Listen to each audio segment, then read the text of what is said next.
My name is Michael. All my life, I dreamed of building a home filled with love, loyalty, and peace. I wanted a marriage like the one my parents had. Not perfect, but strong, built on trust and respect. And when I met Emily, I thought my dream had finally come true. Emily was kind, warm, and her smile had the power to calm every storm inside me. When we got married, it wasn't a grand wedding, but to me it was perfect. Standing there, exchanging vows, I felt as though the universe itself had blessed me. She was not just my wife, she was my reason to breathe. The early years of our marriage were beautiful. She would wait for me to come home from work, greet me with her laughter, and fill our house with the smell of home-cooked meals. I thought I had everything: love, comfort, and a partner who truly cared for me. But slowly, things began to change.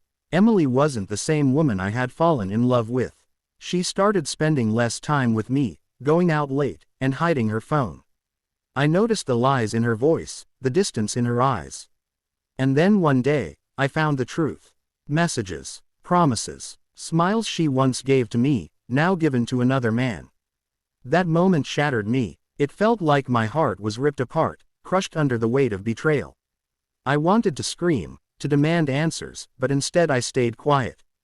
At first, I told myself maybe it was a mistake, maybe she'd realize what she was doing. But instead, she grew colder. She stopped caring whether I noticed her absence. She treated me like I no longer mattered. And so, I broke in silence. Every night I lay awake, wondering why the woman I gave my soul to chose to betray me. My pain turned into anger, and my anger into something darker, a burning need for revenge. But my revenge would not be loud or violent. No. My revenge would be silent, calculated, and unforgettable. I played the part of the broken husband. I let her believe I was weak. I spoke softly, pretended to trust her lies, and gave her no reason to think I had discovered the truth.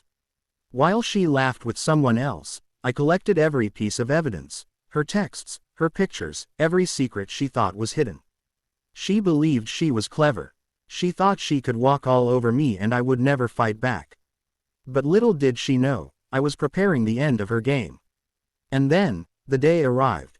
In a gathering with our closest friends and family, I stood up, calm and steady. With a single move, I revealed everything: the messages, the pictures, the proof of her betrayal.